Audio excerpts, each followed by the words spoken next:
Sydney Renee, and I'm going to be reading an excerpt from A Daughter of Fair Verona. In fair Verona, where we lay our scene. My name is Rosie, Rosalind if I'm in trouble, and I'm the daughter of Romeo and Juliet. Yes, that Romeo and Juliet. No, they didn't die in the tomb. Brace yourself for a recap, but don't worry. It's a interesting in a, my God, are you kidding me sort of way. My mom was a Capulet. My dad is a Montague. For some reason, lost in the midst of time, their families were deadly enemies. Yet my folks met at a party, instantly fell in love. Nothing bad ever came out of love at first sight, right? And secretly got married.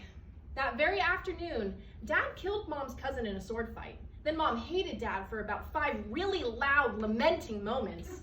Then she equally loudly forgave him. They fell into bed, as I heard it, spent the night doing the horizontal bossa danza. Papa went into exile because of the killing, in the next town a few hours gallop away, and Mama went to decline. To cheer her up, my grandparents decided she needed to get married. Because in my world, all a woman needs is a husband to be happy. Has anybody in Verona ever once looked at the state of the marriages in this town? With typical Juliet melodrama, Mom decided to kill herself. The family confessor convinced her to take a drug that put her into a sleep that presented itself as death. I know, you're thinking, come on, there's no such drug. I promise there is. I work with Friar Lawrence, the Franciscan monk and apothecary who mixed it for her. More about that later.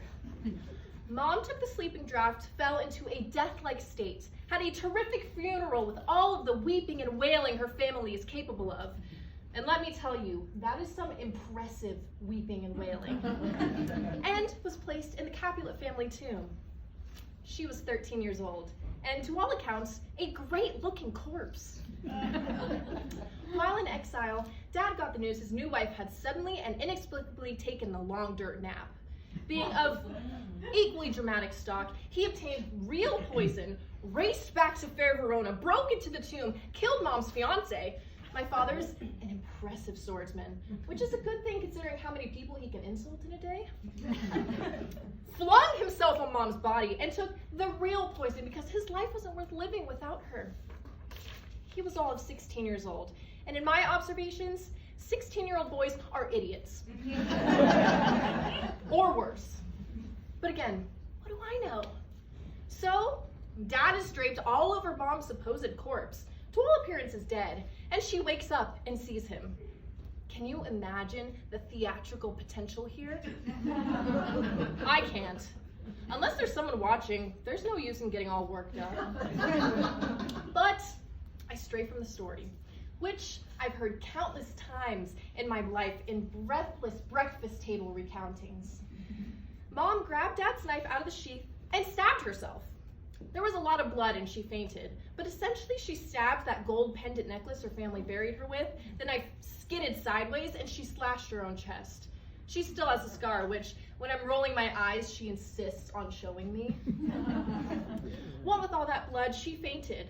When she came to, still very much alive, she crawled back on the tomb, sobbed again all over Dad's body, and got wound up for a second self-stabbing. It was at this point Dad sat up, leaned over, and proceeded to vomit all over the floor. It's a well-known fact that you can never trust an unfamiliar apothecary with a reliable dose of poison.